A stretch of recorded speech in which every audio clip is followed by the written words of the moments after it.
is our third episode of season 2 of Bay Trail Confidential. This is our 14th one that we've done.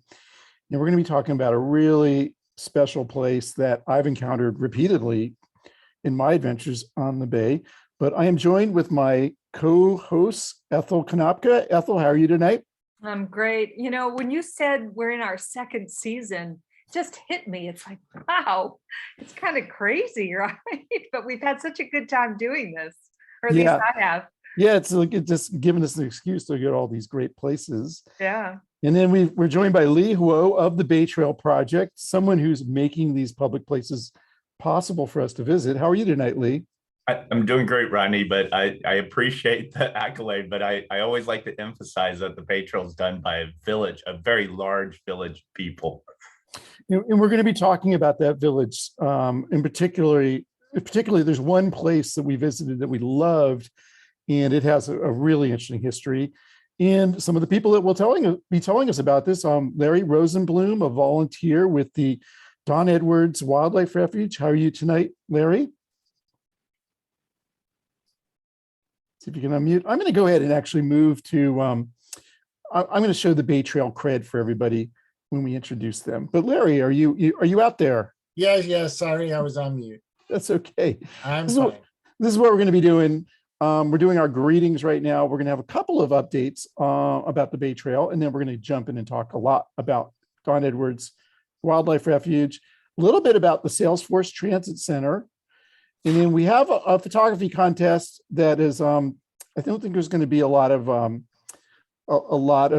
suspense on who's going to win that. Oh, the poll. Let me share the results of the poll with you guys so you can see who is joining us. This is really nice. We've got people from all over the Bay Area and good participation from the South Bay and the Peninsula, which I'm really happy to see. Many of you, but maybe a little more than half of you have visited Don Edwards. So this is good. You're going to be hearing a lot more about that. And then only a quarter of you have been to the Bair Island Trail that we just fell in love with. So you're going to want to go there. We're going to talk about the Salesforce Transit Center, and more than half of you have been to that. But the cool thing is there's going to be a walking tour of the Salesforce Transit Tower that's going to start very soon. And then we're going to talk about the Salesforce Tower and how people feel about it. And we might even have a little bit of a debate about it. And it seems like our opinions are all over the map. Lots of hikers and bikers in just one birder, which is unusual.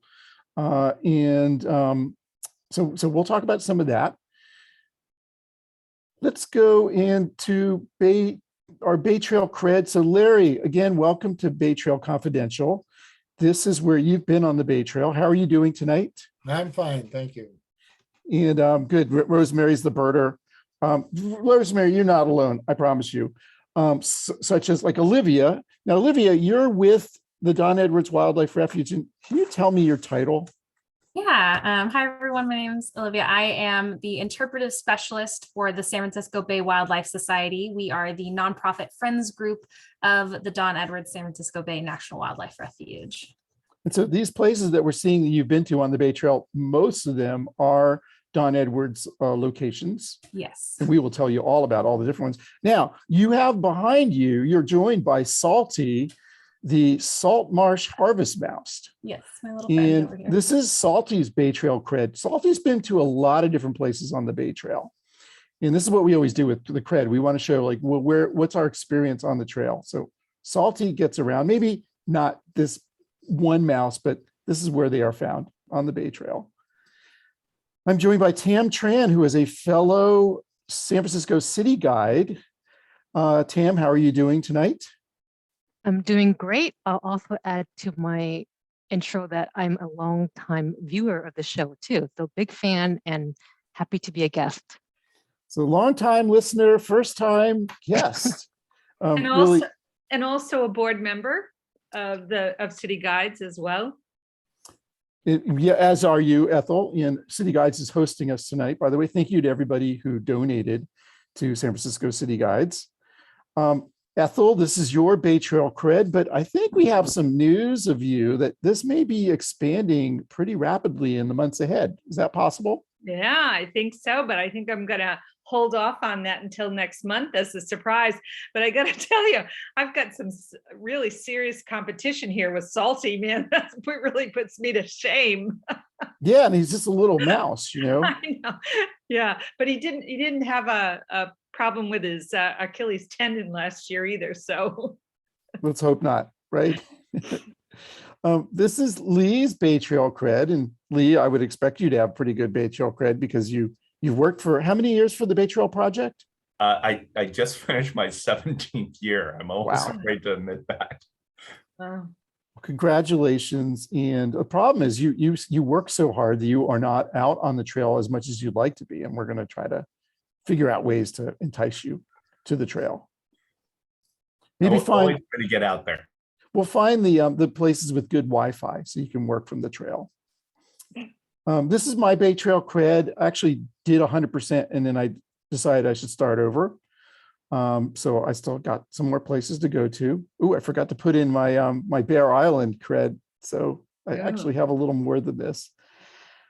Let's go to our Bay Trail updates. I just want to mention a couple things. The Bay Trail project has these wonderful maps of the Bay Trail. There's paper versions, but there's also a web version. The website has changed. So just be aware that the navigation is going to be a little bit different. And particularly if you're on a smartphone, it may be a little more challenging at first just to figure out how to move between the different numbered maps. But keep an eye out for that. And then today is World Wetlands Day, and I had no idea about this until about an hour ago. My wife told me this, and but Olivia, you knew all about this, right? Yes, World Wetlands Day is definitely a big day for us on the refuge, getting to celebrate all of our salt marsh habitats and tidal marshes. And I know there's a website out there for this World Wetlands Day that would be worth checking out. If anybody knows that, please put that in the chat for people to peruse. It's a special day for me because it's actually my mother's birthday. She's not with us anymore, but she would have been 85 today. And I know she would have been really happy. She moved to the Bay Area at the end of her life and loved the Bay. So let's talk about the Don Edwards Wildlife Refuge. I'm going to give you guys kind of an intro and then we'll kind of go into it with Olivia. And we're also joined by Matt Brown, who is, Matt, actually you're the director, not just of the Don Edwards Wildlife Refuge, but of all the wildlife refuges in the Bay Area. Is that right? That's right, Rodney. There's 7 national wildlife refuges in the greater San Francisco Bay Area. So, but which one's your favorite? well, now see, that's not fair. That's like saying who's your favorite kid. I don't know. Salinas. Salinas is beautiful, a little further south, but it's a nice one. We'll have to check that out. The other one we've done on this show is the San Pablo Wildlife Refuge, which is also fantastic and different. You know, that's what's so cool about these places. And this is a fantastic photograph by Chris Benton, he does like kite aerial photography. And this is during a period of algae bloom, I think. In which one of the wildlife is this? Alviso, Olivia? Yeah, this is going to be the new Chicago Marsh Trail at Aliso. So beautiful. So just the high level takeaway for Don Edwards Wildlife Refuge is it's great locations for seeing bay restoration in action. Very important bird habitat. You know, we've got the migration going on right now, so you'll see a lot of ducks and other migratory birds. Dogs are permitted in some areas, but not all, and you should pay attention to those signs. Good for kayaking in some places, not all. Some places are kind of landlocked, so you can't get to them. And then I found I wanted to go on one trail in particular, and it was closed during the hunting season, but that actually just ended a couple days ago. So just keep those things in mind. And a couple other things, we'll tell you about the Warm Springs Trail, but just know that there's not a designated parking lot for it.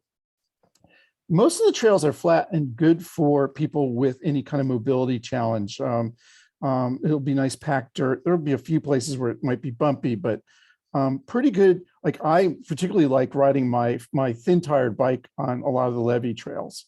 So that's just one of the many reasons to love this place.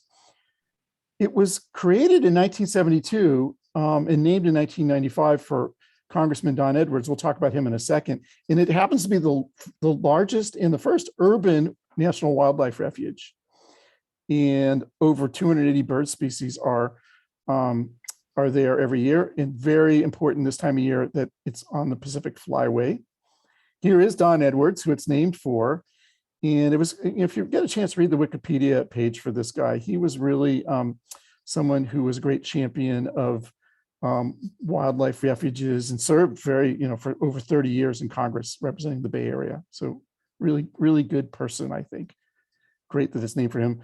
And here's just a few, scenes of the wildlife refuge. This would be near the Coyote Hills in very close to the Dumbarton Bridge. This is the this warm springs that we were talking about. It's Vernal Pools. And here's another Chris Benton photograph of that same area of the Vernal Pools. Here is the area close to, again, Coyote Hills, and it's called the La Riviere path, I believe, that we're looking at. Am I getting that right, Olivia? Yes, the La Riviere Marsh Trail. Yeah, and we'll find out where that name came from in a little bit. And then Larry, Larry, by the way, he was like my all-time favorite guest on this show because he gave me all these great photographs. And this is a video that he made of, tell us about this, Larry. What's going on here? So these are American white pelicans who feed by, as you see, dipping their beak in the water. And they tend to swim out in a line and then get in a circle to trap the fish. And in front of them are snowy egrets. I say they're freeloading off the work of the penguins. But if you notice the snowy egrets and the length of their legs, that water is about 2 inches deep. And those poor fish have nowhere to go. They cannot swim down below the pelicans. So the pelicans are feasting, as you see, and the snowy egrets get any fish that happen to escape the pelicans. Well, I kind of felt like you were feasting a little bit as a photographer. Like this is one of your favorite scenes that you've come across. It absolutely is. And this was taken in Alviso out somewhat away from the Environmental Educational Center on the New Chicago Marsh Trail. Yeah, I mean, I'm in the North Bay and we see a lot of the brown pelicans, but these are these beautiful white pelicans. And you told me they're different. They feed in a different way, right? Right, because they feed, as you see here, by being on the surface of the water and dipping their head, bill, and neck underneath.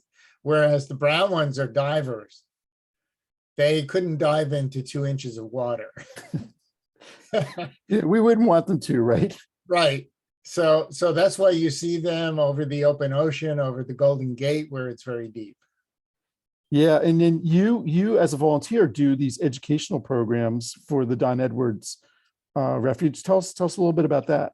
Okay, so before the pandemic, we had educational programs for school groups during the school year, primarily elementary schools.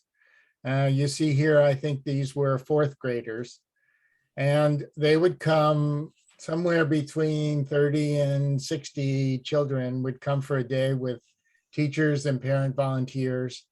And we have set up defined activities of about a half an hour each. And all of them are hands-on activities. Don't go quite there yet. Okay. If you would. And so the students rotate through those activities during the day. And then at the start and at the end, and this is at the end, they have a communal wrap up. And often we ask them to present their findings. So that's why there's one group of students up in the front. And we ask them to tell everybody else what they found during their activities for the day. And then next slide, we also have activities, or had and will hopefully have in the near future, activities for families. This one happened to have been in the evening. It was an open science night. So it's kind of like an open house. We had several of our activities set up. This is one of the classrooms in Alviso, and parents and their children could come in and just wander around and see everything. And then normally on Saturdays, both in Alviso and in Fremont, there were several family activities just about every weekend. So as soon as pandemic permitting, we certainly hope to get back to doing all of that again. Yeah, it's such important work. Like the future is in the hands of these kids, and we want them to really appreciate the Bay. Also see we have a Giants fan in the audience. That's kind of good. Giants are the official Bay Trail team since they play right on the Bay Trail in your audience, I should say, Larry. But yeah, these programs are really, really, I really hope you'll be able to resume them soon. So when you're talking about all the places that Don Edwards encompasses, it's really a lot of places on the peninsula and in the South Bay. So here we see some down here in the very southern, by Coyote Creek and Stevens Creek. We have areas up. This is up by the Dumbarton Bridge. We'll show you some of the trails in a second. And then on the other side of the bridge, close to the Coyote Hills, basically on the other side of the highway from Coyote Hills, and then even in the levees up here is Don Edwards. And we see some of that here. This is Alviso, and I see some folks in chat talking about how wonderful Alviso is. We did a whole show on it, but you just really can't. I think we're going to need to do another show about the Don Edwards portions of Alviso, because it's such a special place. And then here are 16 trails that you can go on in the Don Edwards Wildlife Refuge. And in researching the show, we went on a bunch of them. Larry, Ethel, and I. So we went over here to the La Riviere Marsh. We were over here in what's called SF2, Salt Flat 2. Am I saying that right? Salt Flat 2? And at first I thought it would be for San Francisco or something, but this is a really great place for seeing birds on both sides of the trail. But we're going to really focus today on this one. This is the Bair Island Trail, which Ethel and I just fell in love with. So here's basically that trail, and it's these two kind of one way out, out to dead ends. But there are, and actually you can see it in my background, there are platforms at the end of both these trails that are just enchanted places to see the bird life, to see the activity of the slough. There's some nice benches here, and I found I got pretty good data here. So Lee, like you could go and do your job from one of these trails, nothing stopping you. That's kind of true. We're still in remote work, so I guess that's about as remote as you can get. Yeah, I mean, I think I was getting a good 10 or 15 megabits per second. Maybe I'll have to do the show from one of these places at some point. So I always give you guys kind of takeaways, and I had a whole bunch for Bair Island. It's a great place for seeing the birds and other wildlife, and you're really close to all these, all these developed places. You're close to an airport. You're very close to 101, and yet it's really peaceful. Ethel, you went on a weekend and you didn't find a terribly large number of people there. I went on a weekday, which was just divine. I kind of had certain places to myself. We're going to talk about the history, because Bair Island came very close twice to being a major development. So we're really lucky to have this place. It's dirt paths, but really very flat, perfect for bikes and those using mobility devices.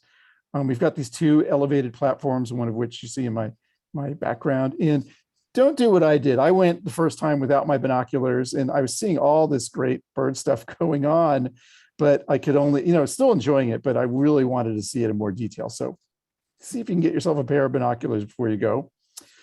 Transportation to Bair Island's a little tricky. So the public transit isn't great. The one option you have would be to go to the Redwood City Caltrain station, and about a 1 mile walk from that. And I wouldn't call it like a great walk. You got to go over 101. It's not unsafe, but you'd still want to be careful.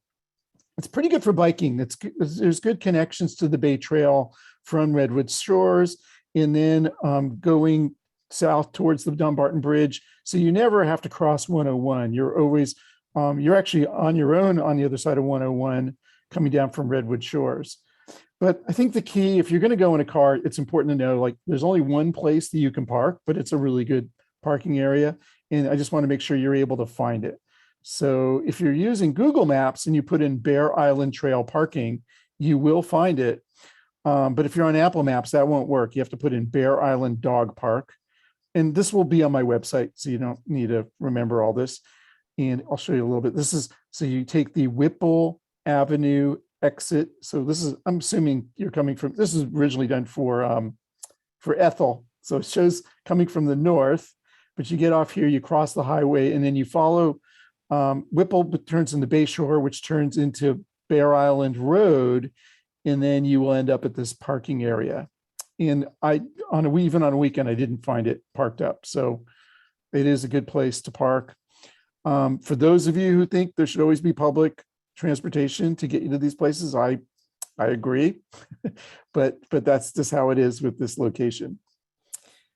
And then here's what the trails look like. So here again is the parking area. And note that there is a bathroom with good water fountains there. And then you've got like a short trail, 0.3 miles with an observation platform here, and then a longer 1.7 mile with an observation platform. And Ethel, I wanted to ask you, like, you went, and what was your takeaway from visiting this place? Well, you know, all I can really do is underscore what you've highlighted in the takeaways. It is really now my new favorite place to go to for a couple of reasons that really, like I've said, were highlighted. But if you have mobility issues, this is a great place to go. The paths are flat and they're wide, and you know, there's not that many bikers really that you have to worry about when you're walking these two distinct pathways. So mobility, if you have mobility issues, it's not an issue here, which is just a great relief. And then the other thing is there's a great variety of wildlife, and it's up close and personal. I mean, you can almost reach out and touch some of these animals that are right up next to the pathway. And those platforms, like, super great if you're walking with a group of people to, you know, that's like your final point, and just get out there and hang out and take your binoculars with you. It's beautiful. Yeah, it's so peaceful Right. out there. And here are just some of the scenes that you'll enjoy from the platforms. You'll see these. Oh, Larry, help me out here. What do we call the birds when they're all flying together? Oh, jeez. That was our vocabulary Oh, word. God, Larry. God, you and I are terrible. Was it a flock? I mean, Someone just a will flock tell of us in birds? chat. That's is it a A flock? murmuration. Oh, Thank you. murmuration. Yeah. There you Murmur. go. Karen narrowly edged out my wife, who's I'm still like Sarah. Sarah's winning the battle. I think I am a birder now, but I'm still a very novice. And then Larry, we'll see more of this in a little bit. Here's some beautiful snowy egrets. But here's Larry's. This is like a really another nice video that Larry took, and this was when we were visiting. So this was just about a week ago. Talk about grace, right? The way this bird moves. I just love egrets. I love watching egrets just all the time. They fascinate me. Yeah, that's the thing. You can go out there, you go up on one of these platforms, and you could spend I was out at that platform for about 40 minutes, I think, the first time I went. Mm-hmm. So much patience, Olivia says. Yeah. And I don't think it was success. It was stalking something, but I don't think. Did I say it was if I said it was a snowy? I think you're right. I think it is. It's a great egret. It's a great egret. So thanks, Rosemary. And then cormorants. So this is another very nice video that Larry took. Well, this was earlier. Was this when we were there together, Larry? Yeah. Oh, it was. Okay. So this is just stuff we ran into. You know, it is a good show out there. You might want to pay attention to tides, because there's, you'll see different bird life depending on what the tide situation is.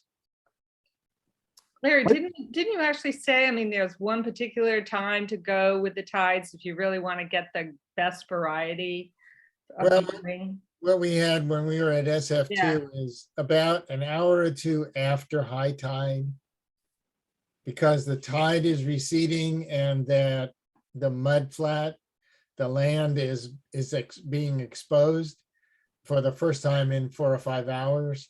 And so the birds come flocking to it.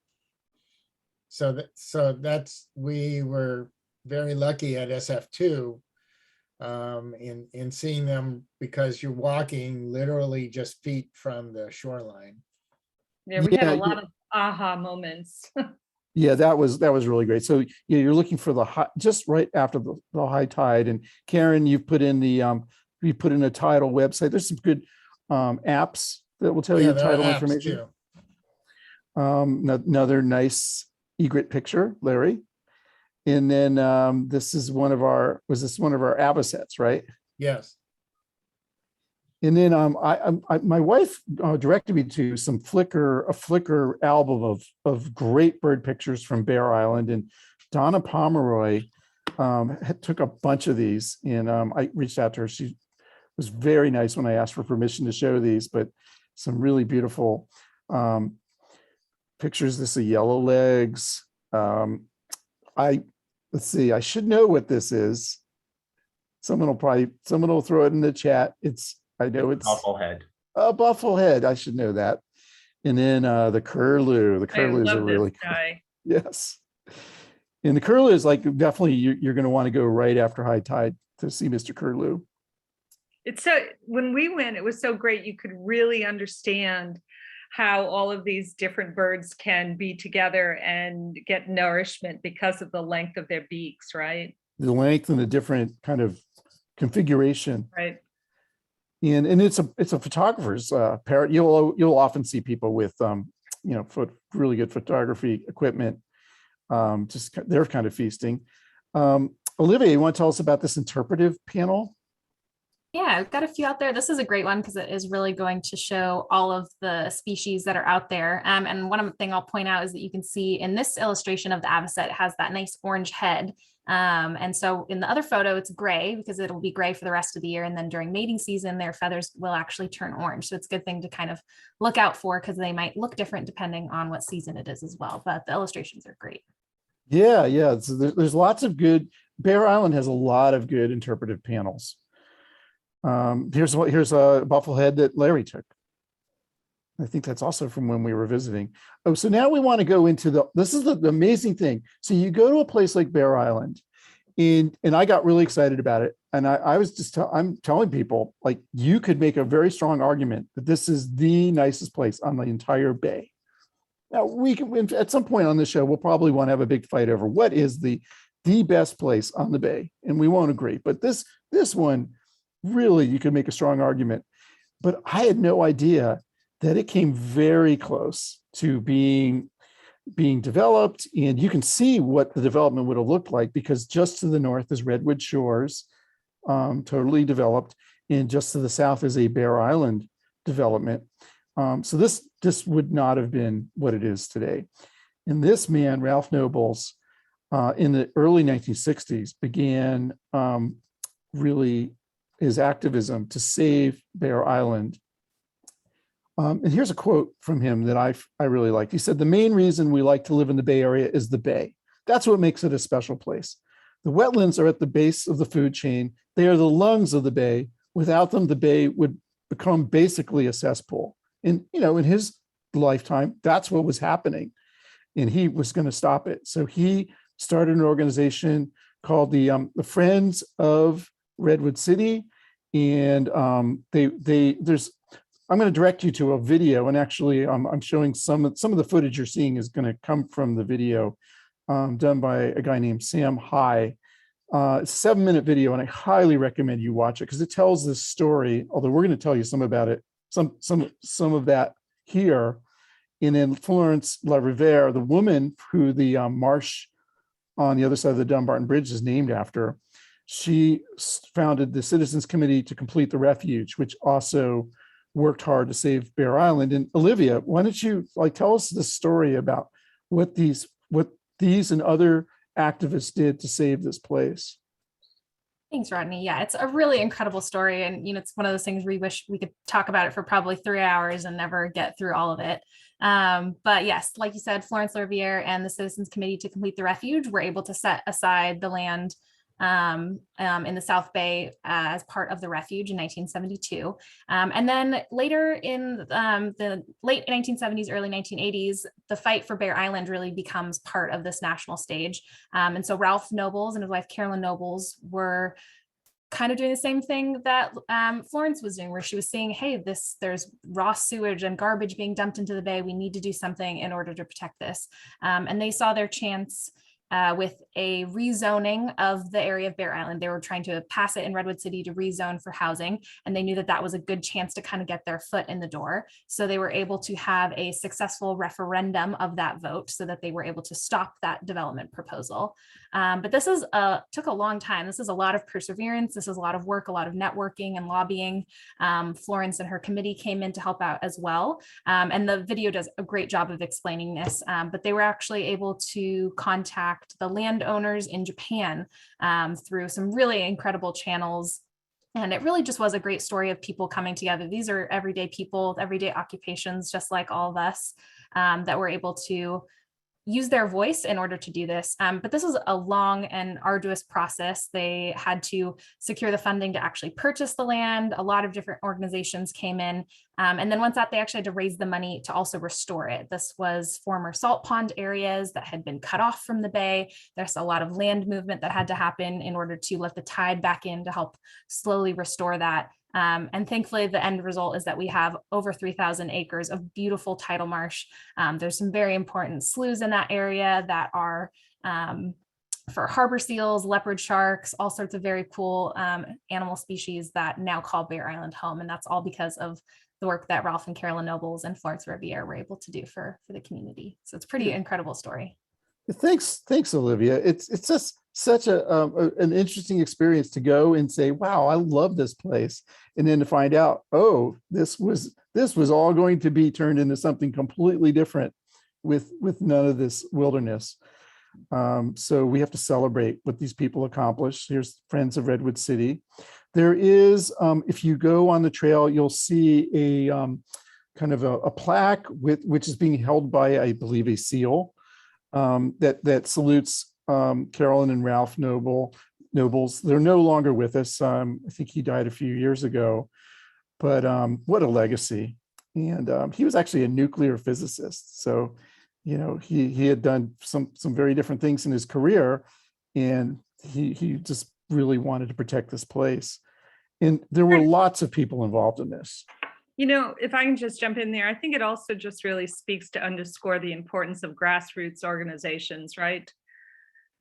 Yeah, totally. I mean, these are lots and lots of people involved, and maybe some of you in the audience were part of all this. And if you were, tell us.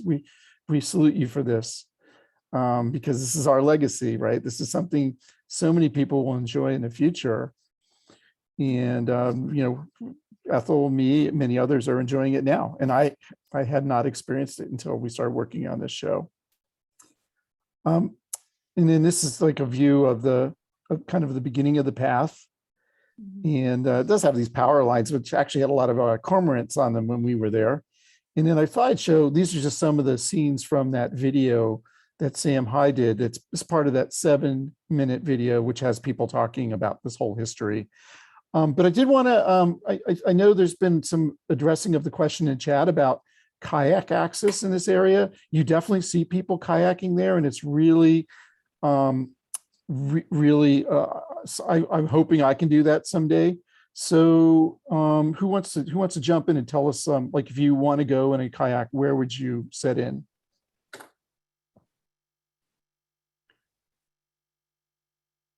And yeah, Olivia, that's right. That is the Citizens Committee to Complete the Refuge, CCCR, and they're the ones who produced this video. I believe there's like a Redwood City marina that's not very far from this, and you can actually see it from the Bair Island Trail, and you'll see like sailboats and kayaks. This would definitely be a place where you want to know what the tides are, because I'm pretty sure you'll get stuck in there if you're not going at the right time. Hope everyone enjoyed that murmuration. I'm now clearer on that word. So yeah, this is a beautifully done video. And if you go to my website, I believe I put the address in earlier. I do have a link to that, and I would encourage you to, you'll be glad you watched this thing. It's really, really well done. And boy, he got beautiful footage. I believe Sam High also does, you can hire him to create videos for your own, like for your family, to document like family members' histories, things like that. Oh, sorry, copied the wrong thing. I was going to try to get into my show notes. No, I'm not doing that. Okay, we will move on. Do we know what bird that is up there, since Oh. we've got some birders with us? Yeah. All right, come on, birders. Help us out here. Oh, a black Rosemary. phoebe. Yeah, Thanks, Rosemary Sarah. just pulled out. Yeah, we can do that. We can do that. We can challenge people. I'm putting the show notes page in the chat. So hopefully that works. Another thing that's out there on these platforms, it's a pretty cool thing where you can submit a photograph of the tidal area, and it will create a time-lapse photograph based on it. And here's what that looks like these days. So it kind of shows you the area changing with the tides, and it will also be changing with the restoration of the bay. So over time, like in the years ahead, we'll see like more development, more natural good stuff happening here. So that's kind of a cool thing. So that's Bair Island. Really encourage you guys to visit that place. It's very close, as I said, to Redwood City. Easily accessed on a bike if you're doing that. If you go by public transit, you're going to have a bit of a walk on your hands, but also lots of good options if you have a car. Now, Matt, you were going to tell us something else that's going on at Don Edwards, the Levee Shoreline project, or the Shoreline Levee project, and how that's affecting, I think this area in Alviso. So what's going on with that? Yeah, thanks, Rodney. So we have started construction. It's a U.S. Army Corps of Engineers, Valley Water funded project, and it's sea level rise, flood mitigation levee projects that are going in to protect the community of Alviso and the San Jose wastewater treatment plant, which is just down in that area as well. And so ultimately, it's going to be good for the community of Alviso. It's also, this project is going to enable us to restore those ponds you see, A9, 10, 11 through 15. Those will ultimately be restored to tidal marsh as well. So there's going to be a lot of benefit that's going to come from this. And it's going to strengthen the Bay Trail connection. You'll be able to hop on there right at the Environmental Education Center, bike all the way up into Sunnyvale and Mountain View, and eventually over to Coyote Slough. So ultimately, a lot of benefits from this project. The challenge is going to be, and for the folks who love Alviso, and I'm one of them, it's a 3-year construction window. And so there are going to be periodic trail closures. We're working diligently where we can keep trails open. That Alviso loop that people have been on, that walk along A16 out to Drawbridge, we're working diligently to keep those open when we can. But over the next several years, there are going to be times where those trails are going to be closed, just because when heavy equipment and things are moving, it's just not a safe place to be. So it's one of these things that it's painful in the short term, and it is going to have an impact on the communities down there and on our ability to recreate, but ultimately better connections, and we're going to restore, thousands of acres of tidal marsh. So ultimately a lot of good for the South Bay and enhanced connectivity for the Bay Trail. So we're going to need to be a little patient, Yep. but the priority is always, like, we want our public access, but we also want habitat restoration, and we want, we want the wildlife refuge to serve first and foremost the flora and the fauna. So that's one reason why I think it's why we really should be patient. And it does sound like down the road, we're going to have some exciting connections. Will there be any new bridges put in as a result of all this? There will be new bridges put in. They're actually going to build a pedestrian bridge. There's the railroad that cuts the trails there, that runs, it's the Railroad's Capital right. Corridor. Yep. Yeah. So there will be, as part of this, a pedestrian bridge that goes up and over that railroad grade so that you can, hop on the, east side of that, right along the top of this new levee. You'll have a great vantage point because it's 15 feet high and it's gonna have a nice wide top. So it's gonna be a beautiful trail. The pedestrian bridge, someone mentioned accessibility. It's gonna be built so it will be fully accessible. It's gonna have resting platforms and things along the way. So ultimately, yeah, it's gonna improve that connectivity. Well, that's really exciting, Matt, because that means you can go to Drawbridge, which we talked about it when we did our Alviso show. Drawbridge is basically a ghost town that's it's very cool to look at from across Coyote Creek. But you're telling me that like when this bridge is there, we will actually be able to go there. No. No, I misspoke. If I said that, no. The bridge will take you across the railroad track down further south. So okay, it will facilitate folks getting to the Drawbridge overlook, but it will not get you out to Drawbridge. Unfortunately, there's no safe way. There's no way to get out to Drawbridge. all right. Sorry, folks. Got a little overexcited there. It is like this, the viewing area where you can view Drawbridge it's a great place to visit. And you bring binoculars and you can experience Drawbridge that way. Great. Anything else, Matt or Olivia or Larry, you want to add about the Don Edwards Wildlife Refuge? And we'll do Q&A at the end, as we always do. So we may have folks who want us to go into more depth about things they're interested in. But anything you guys want to add? I just personally want to say thank you to the 56% of the people who have come to the refuge, and welcome, and the other 44% of you come on and join us. It is the goal of this show that those numbers are going to be like 100 or 110% of our audience is going to, we fall in love with these places. Alviso is just, if you haven't been there, you really need to go, because it's really interesting. So much history. I'm not going to do the Alviso show again right now, but we do have it out there on our website. You can learn more about it. And then we're going to do, Larry, we're going to do another show about Alviso, right? That would be great. Yeah, we're not done with the Don Edwards Wildlife Refuge. That's what the original plan for this show was to talk about the refuge. And then I just realized when we went to Bair Island, that was, I just wanted to go deep on that. And we're going to talk about some of these other places like the area, the La Riviere Marsh, and those areas close to the Dumbarton Bridge. We're going to talk more about the area on the other side of the Dumbarton Bridge, and some of the places near Palo Alto. And I'm sure I'm forgetting, I guess Ravenswood, is that also Don Edwards? Yeah. The Ravenswood Trail is next to the Dumbarton Bridge on the north side, yes. Oh, okay. I'm thinking of the Ravenswood, the new, I guess, the Mid-Penn area, Yeah, right next to East I Palo don't think Alto. that's part of the refuge. There is some refuge property there, but there's a lot of different organizations, that have a piece of it to develop. So it's hard to tell.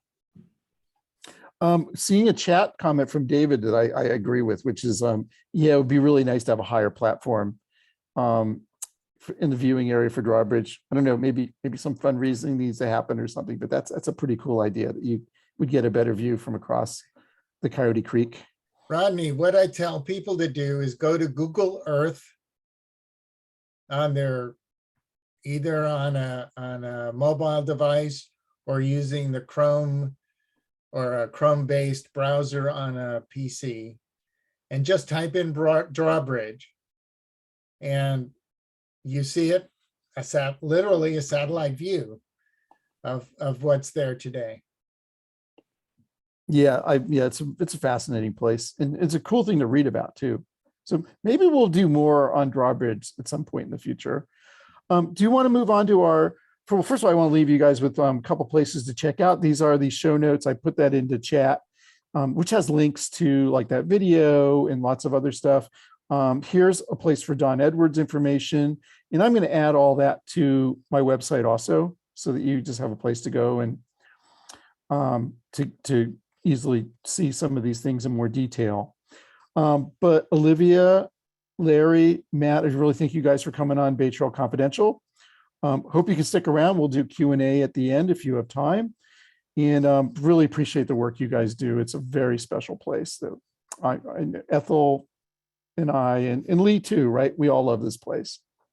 Absolutely. Thank you so much, Favorite. Rodney. So we have a second topic. We're not going to go in a lot of detail on this because it's a teaser to get you to come on a walking tour of the Salesforce Transit Center. And I'm joined by Tam Tran, who is my good friend and fellow San Francisco city guide. And Tam, you created this tour. What made you want to create a walking tour of the Salesforce Transit Center? I did for at least two reasons. I, like you and Ethel, I'm a volunteer for the San Francisco City Guides. I like cities. I like learning about their history. And the area around the Salesforce Transit Center has a lot of rich history. But looking forward, it's also intended to be the receptacle of the anticipated growth in population and jobs in San Francisco. So basically, it's a new neighborhood that sits atop one of the earliest settlements or earliest neighborhoods in San Francisco. Yeah, I'm also a transportation planner by profession, so I'm really excited about the vision of what the transit center can be, how it can connect our city, our region, and our state. So that's really special to me. I hope that really happens sooner rather than later for the trains to come in. Yeah, so it's like really a tour, not just about the past, but also about the future. Here's some takeaways about the transit center. It is one of the best public spaces in the Bay Area. We'll tell you a little bit about why we think that. Really good place to have an outdoor lunch in COVID times, even with, contagious variants. It's open. Our walking tour is going to launch very soon. We think very, very soon, but there's a little bit of hesitancy with COVID. So we'll tell you a little more about that. It's a great way to get to San Francisco Bay Trail location. So even though it's not technically on the Bay Trail, it's public space that really facilitates getting to the Bay Trail. So I do think it's worth talking about in the context of this show. It's got an arboretum, so lots of interesting trees and other plant life. Does not allow dogs unless they're service animals. So that's something folks should know. Getting there, of course, because it's built to facilitate transportation, lots of really great ways to get there. The Transbay buses go right to the transit center. It's got bike lockers and Bay Wheels shared bikes right there. It's just a quarter mile to BART, very close to the ferries. Buses to other parts of San Francisco, Marin and the Peninsula go nearby. It's about over a mile walk to the 4th Street Caltrain, but I think that'd be an interesting walk. And there is, if you go in a car, it is possible to do that and pay for parking nearby. But this place is really all about public transit. And then, as Tam said, one day we're hoping it will have lots of rail connections, including Caltrain going right to the Salesforce Transit Center. And we have this walking tour that's going to be supposed to launch in a couple of weeks.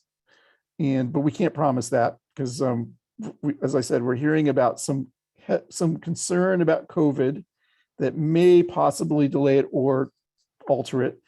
But this is the link you would use to register for the tour.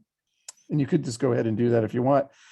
I thought it'd be fun to look at the old transit center, the old Transbay Terminal, because it was an Art Deco building created by Timothy Pfluger, who's, in my opinion, the great San Francisco architect. And I'm just curious, how many of you remember going to the Transbay Terminal and what your thoughts were on it? You can put that in the chat if you want. And that was, I always use it as a bus terminal, but it was originally a rail terminal. And these were these Transbay trains that went over the Bay Bridge. And sadly, those stopped running in the late 1950s. I think they were kind of bought up by car and tire companies and kind of extinguished, sadly, because everyone thought the whole world was going to be using cars. But this is what the transit center looks like today. So today it's on 4 levels, and our tour we're going to visit 3 of the 4 levels. The second level is businesses. It's got a gym, things like that. So we aren't going to go to that. But we will go into what's called the Great Hall on the first level. The bus level's the 3rd level, and then the 4th level is this amazing park that we'll tell you more about. This is a kind of cutaway view. And here's where you see the trains at the bottom. So this could be high-speed trains going to Los Angeles, Caltrain. And it's pretty exciting, right, Tam? You're a transportation planner. What does it mean to bring all these different kinds of transportation together? Well, it's a lot of coordination between many agencies, but for us, it really facilitates our movement. And think about the climate change impact for this. Automobiles cause about 50% of the GHGs in San Francisco. So if we can reduce any of that, that could make a big impact on climate change or climate crisis, really. Yeah, I mean, even for like all my Bay Trail exploration, I always want to do public transit. I do some stuff with my car, but I'm always much rather go on my bike or on a bus. Paco asks about the Greyhound Terminal. Yeah, Greyhound was in the old Transbay Terminal, and it is also in this new one too, I believe. Here's where it's located. It's between Mission and Howard Streets, Beale and 2nd Street. And so it's taking up like quite a bit of space, and we'll talk about that in a second. The tour is going to start at the foot of the gondola. I don't know if the gondola is running right now. Hopefully it will be again soon, but I went the other day and it didn't seem to be operating, probably because of COVID. But I believe some of the restrictions are being lifted soon. First thing we're going to do is go into what's called the Great Hall. And the Great Hall has this really interesting art piece called the Secret Garden. And it's got lots of interesting little figures in the floor. Here's a picture. There's a hummingbird. So I know many of us like birds. But here's another one. This is, I think, a coronavirus, although not. Give me a second. This is not the COVID-19 virus. This was done in 2018 before we had that. But it's kind of interesting that she included that in this mural. Anything, Tam, you want to add about this mural that we see when we come in to the what's called the Great Hall? Yeah, it's one of 4 public art pieces that the building commissioned for this building, and it really is gorgeous. It's meant to convey a lot of different multicultural aspects of many cultures, as well as some California themes like the poppy, as well as the hummingbird, as you mentioned. So yeah, like local flora and fauna and other symbols of our region. This is, by the way, taken at night, and it's a great place to visit at night. That would definitely, I should have put that in my takeaways, because things get lit up in nice ways, and it's often doesn't have a lot of people there. The skyline, the rooftop skyline is really beautiful at night too. It reminds me a little bit of Shanghai and the view from the river. Yeah. And then the other, you were talking about public art. This is my favorite art at the transit center, and it's the bus fountain. And we're going to, on the tour, show you where the sensors are that sense where the buses are, and then the fountains follow the bus. And it's really just so charming. I know, you definitely see a lot of families enjoying this. Kids love to run around these things, and you're allowed to do that. Funny thing, when COVID was really bad and everything was shut down, I actually did go there, had to wear a mask and everything. And they had the bus fountain on random, which was pretty cool. But this is fun thing to do, just like kind of hang out by the bus fountain, reading a book and waiting for these things to go off, and you never know when it's going to happen. So it's kind of a fun thing. So the Salesforce Park is at the foot of the Salesforce Tower. And I popped up that poll. I might pop it up again about the Salesforce Tower and see if you guys want to take another crack at what you think of it. But I saw we had like really kind of mixed results on that. That some people loved it.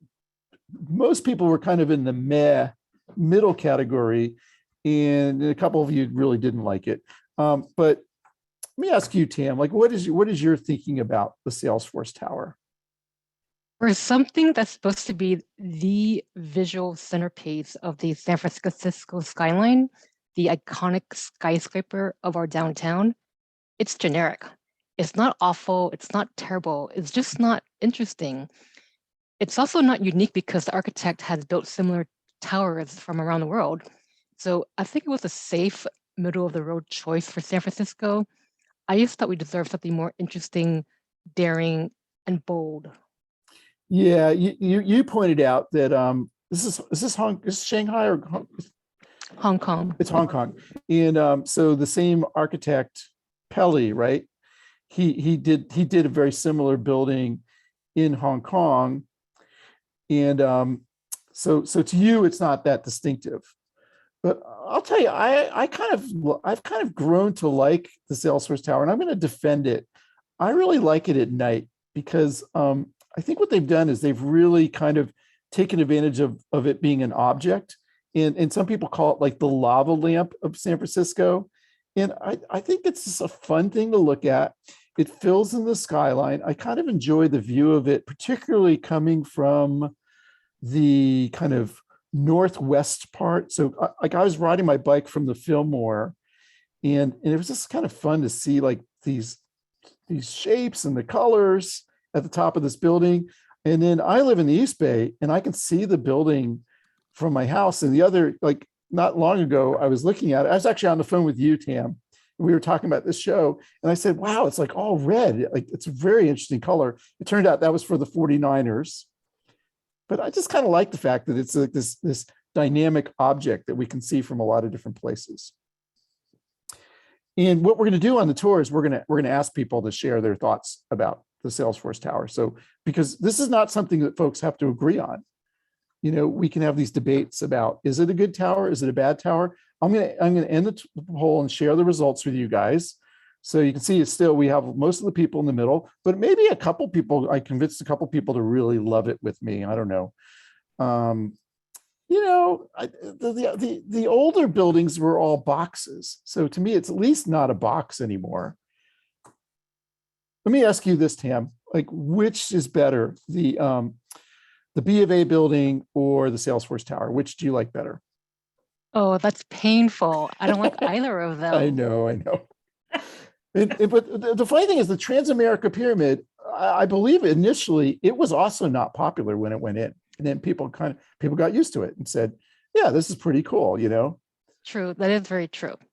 But But then I don't think Yeah. it caused like a very strong reaction, whereas I think most people are like, okay with the Salesforce Tower. They're not beholden to it, or like they don't have extreme views. It's sort of in the middle, kind of Yeah. like your poll. Yeah, I think you're right. You're right. And you know, your point that it's not distinctive, and the Transamerica Pyramid is distinctive. So it's like our iconic building, not the Salesforce Tower. But Paco likes it and I like it. So there. So if the Salesforce Tower, and we're not suggesting anyone do this to it, please don't do this to the Salesforce Tower, but if it were horizontal, would it be longer or shorter than the Salesforce Park? So if we look at the park, we go back. I'm not going to be able to go back. Hold on.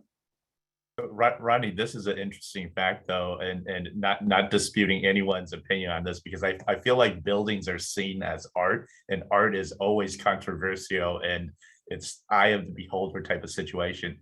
But just for context, when I think it's pretty universal that the Transamerican Pyramid is popular these days and iconic for the San Francisco skyline.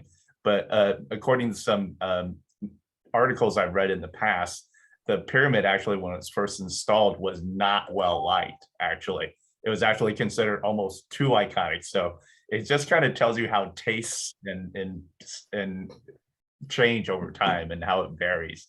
Not to take away from anyone's opinion on this. Yeah, no, I love the debate because it doesn't, we don't have to agree. It doesn't, no one gets hurt if maybe the architect gets a little hurt. But it reminds me that, the Eiffel Tower was very unpopular. People said the best view of Paris was from the top of the Eiffel Tower because you couldn't see the Eiffel Tower. So I see some people are we've asked if the Salesforce Tower were horizontal, would it be longer or shorter than the Salesforce Park? And I see some are saying longer, some are saying shorter. And Tam, you said this was your favorite fact about this whole tour. Yeah, it was really surprising because, I know a little bit about horizontal and vertical development, but I had no idea that the length of the park was so much longer than the tallest buildings features in San Francisco. So that was quite a surprise to me. Yeah, 1,500 feet. So it just doesn't seem, it's funny because I guess horizontal just doesn't seem as big as like these enormous buildings are. And so if you come on a tour, we're going to talk about that. We're going to talk about some of the amazing earthquake features, and we'll talk about the trees. There's some pretty cool trees. They did a great job of collecting, and they had to fight with Apple because Apple was buying trees for their campus. And they got some really cool ones. Nevertheless, if you go up there and work, one word to the wise is that the Wi-Fi that they do offer Wi-Fi, but it's not very fast. You're probably going to want to use your data provider.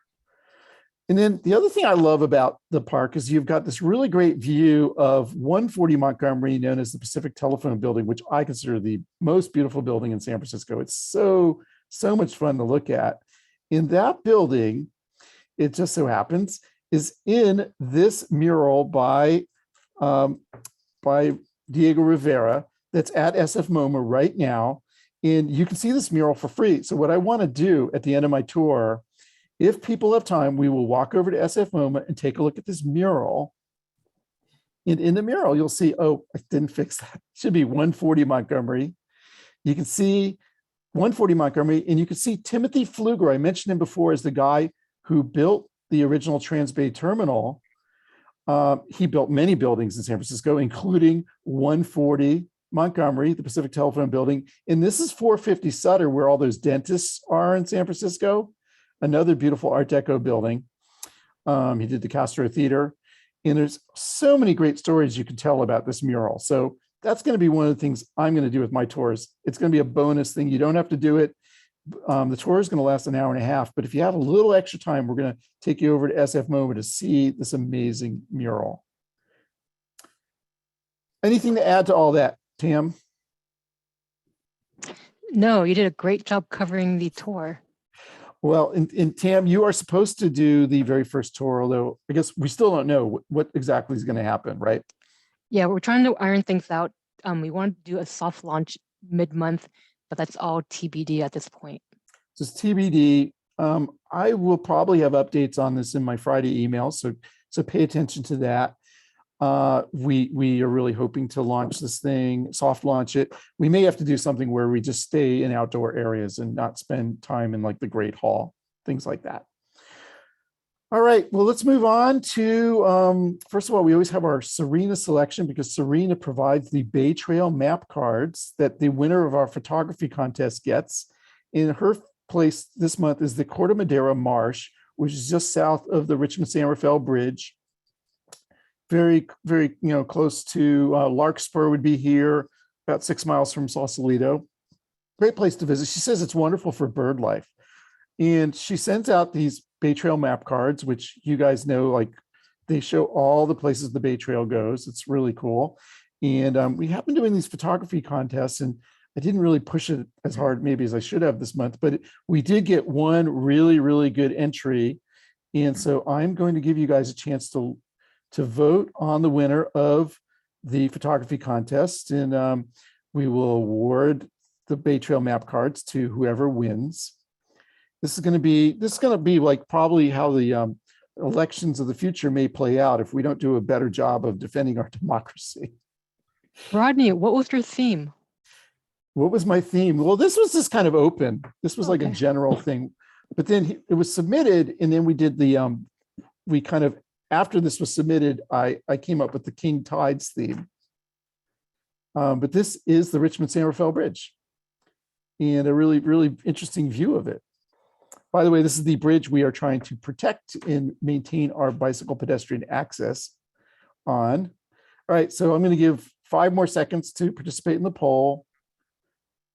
The poll, which doesn't have a lot of suspense to it. 3, 2, 1. And here the winner is A, and we will send Bay Trail map cards to Mark Freiberg, who is also a bicyclist who expressed interest in biking around the bay with me, and I'm going to talk to him about that soon. So congratulations, Mark. Hope you enjoy your Bay Trail map cards. They'll be on their way soon. Want to thank the photographers who created some of the images I showed you and were gracious enough to give me permission to show them. And the ones with asterisks, I've got links on the website to where you can get more information on them. And Sam High is the one who did that video on Bair Island that we're recommending.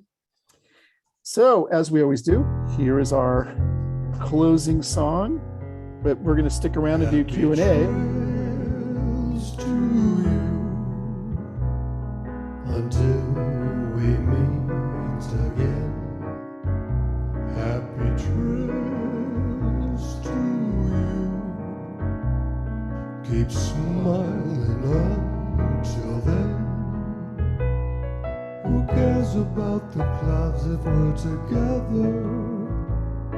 Just sing a song and bring the sunny weather. Happy trails to you. Until we meet again. Until we meet again. All right. Well, thank you. Thank you to our guests and for everyone. Also, I always want to say thank you to my wife, who, among many other things, pointed out that today is World Wetlands Day. Jason Myers was just singing that. La Estudiantina does our opening music. And now is your chance. And we had a problem with this last time, but this time we're not going to have that problem. You were not able to unmute last time, so maybe you're going to have questions from last time. But let me call on Paco. Paco, are you able to unmute? Oh yes, Rodney. Very good. You know what? All right, and Nikki says hi to you. Thank you, Paco. Any thoughts on tonight's program? Did you have a good time? I'm so inspired about the Salesforce Tower, but apparently I haven't gone up to the like the rooftop level. Well, yeah, and it's hard to get up to the rooftop level or the I think they have that open for community groups. Wouldn't it be nice of them to let us do a Bay Trail confidential program from there? What do you think, Ethel? What do you think, Lee? Should we pitch that to them? Especially since I'm one of the great defenders of the Salesforce Tower. I think we need to enlist Tam with some of her contacts there in order to make that happen. Right. Well, you can definitely take the Bay Trail to the Salesforce building. Oh. Okay, and I'm gonna somebody seems to have unmuted, but hold on a second. Yeah, so we'll think about that. So Paco, just assuming we have like better COVID days ahead, maybe we'll do like a live show from the Salesforce, from the top of the Salesforce Tower, and you'll be in the audience. How about that? That sounds really good, Rodney. Good. That's a plan. I'm wondering if anybody out there has if you have a question, always best if you can raise your hand or just wave your hand at the camera. But or we don't have a ton of people, so if that's not working, you can just unmute. But does anybody have any questions for me or our guests? I'm glad Richie's there, huh? Richie Unterberger, my rock historian friend. He's out there in the audience. Richie, Richie does a program every second and fourth Monday for the Community Living Campaign on rock music history. He just did 2 fantastic programs on the Beatles' Let It Be movie. No, sorry, not called Let It Be, called Get Back. Really good, really good. So yeah, I know Paco, you really enjoyed that. And it's nice that Richie's out there in Bay Trail Confidential land. Other thoughts out there? How many? Oh yeah, I see Gail, go ahead and unmute. Do we know who Bair Island was named after? Oh, that's a very good question. Yeah, firstly, for original, my wife was concerned there might be bears on the island. And of course I had to tell her, no, it's not spelled like that. Anybody? Yeah, I go ahead, don't Larry. remember his full name, but it was someone who filled in the area and used it for farmland. So somebody who maybe we think of differently today, but he didn't know. Oh, Fred Bear. Thank you, Yeah. Matt. Fred Bear. He owned a house and he was a cattle rancher, ran some cattle on the land. He was a cattle rancher, and it's not really fair to go back in time and say, well, maybe Fred, you shouldn't have been doing that, because what was going to come after him was going to be far, far worse.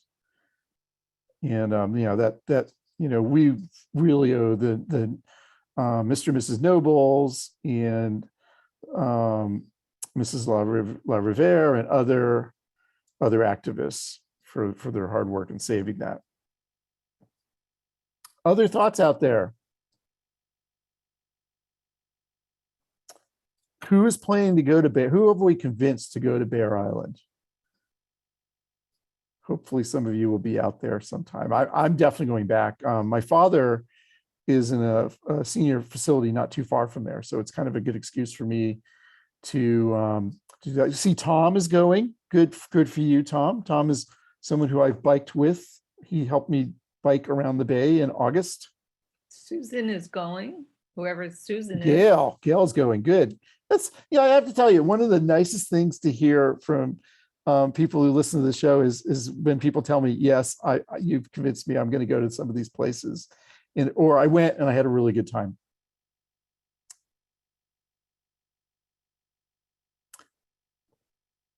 And love to go, but it is it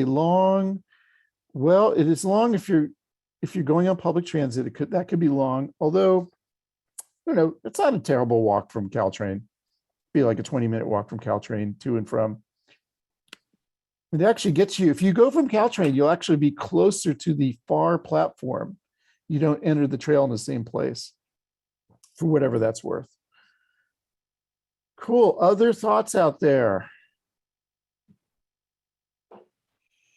To art viewing adventures this month. We're going to be doing art viewing adventure. Now here's an interesting Bay Trail thing. There's a place called Pier 24, which is on the Bay Trail, on the Embarcadero, and it's this amazing photography gallery where you can go see great photography for free. And we're going to be talking about that on February the 14th, Valentine's Day. So hope you guys can join us for that. And then actually the second program I'll do on February 28th is with artists who work at the naval, what do we call that place? The thing in Bayview that the Navy used to have. The Navy shipyard. There's an artist colony there, and we're going to be talking to a couple artists who get to do work out there. So actually, both of the art programs I'm going to be doing have relationships to the Bay Trail. Apparently, creating art on the Bay Trail. With Richie. What's that? With Richie? Tell me that. Say it again, Paco. Black History Month. He's gonna present. Richie. He is going to be doing. I think the first one's going to be James Brown, and I don't remember the second one.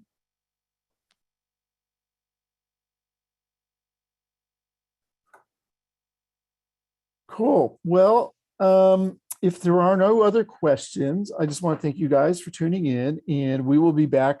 We haven't picked a place yet for March 2nd, but we will be back. We have a couple of really exciting ideas that we're working on. So I promise you, it'll be a great show in exactly a month. And I want to say once again, thank you to Larry. Thanks. It was just so much fun hiking with you. And thanks for your photographs. Olivia, great talking to you about Don Edwards. Matt, thank you for your input on all you do to keep the wildlife refuges humming in the Bay Area. Tam, I want to thank you for, first of all, I do want to say, Tam, you did such a great job putting together Salesforce Transit Center tour, and I'm really looking forward to putting that on. So thank you for that. And then Lee and Ethel, always great to be doing this with you. So see you guys in a month, and get out there on the Bay Trail. Take advantage of it. Oh, I see Eddie has her hand raised. I'm sorry. Go ahead, Eddie. I've enjoyed the photography contest, but I haven't done them recently. But I was wondering, are you going to do another one? You know what I might do is I might do like every other month a photography contest.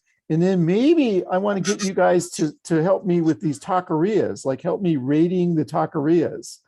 So I may like do what I did before, but give you guys a form where you just go to the taqueria, tell me like what you liked about it.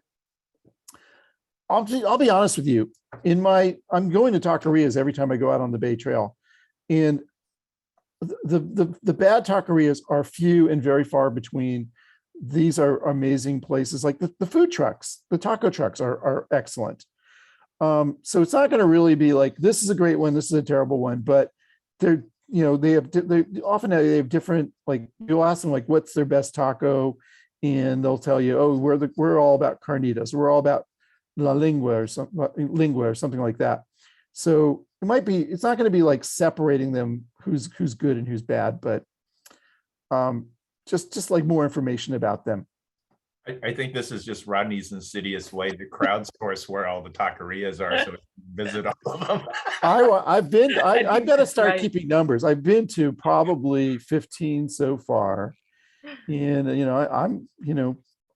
love to go to this is okay. I'll say it right now. My goal is to visit 100 taquerias within a mile of the Bay Trail. Okay.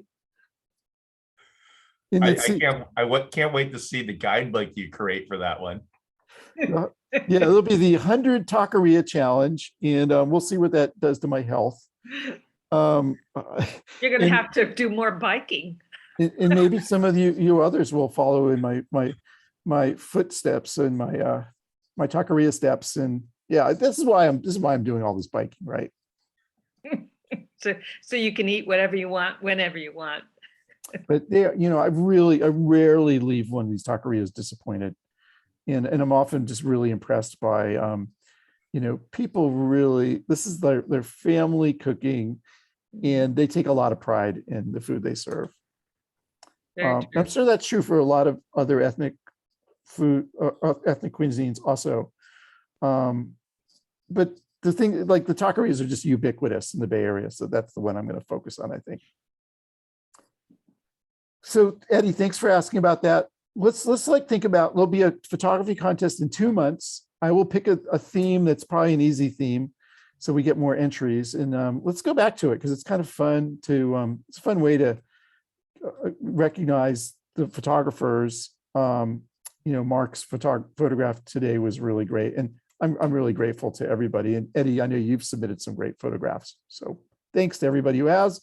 I hope to get some more. Ro is telling me a vegetarian burrito. I do need to think about like vegetarian options for all this. I'm thinking about, I am aware that I don't want to be meat centric. All right, let's call it a night, folks. Thanks for tuning into Bay Trail Confidential. See you next month. Bye. Bye. Everyone. Rodney. See you, Bye. Paco.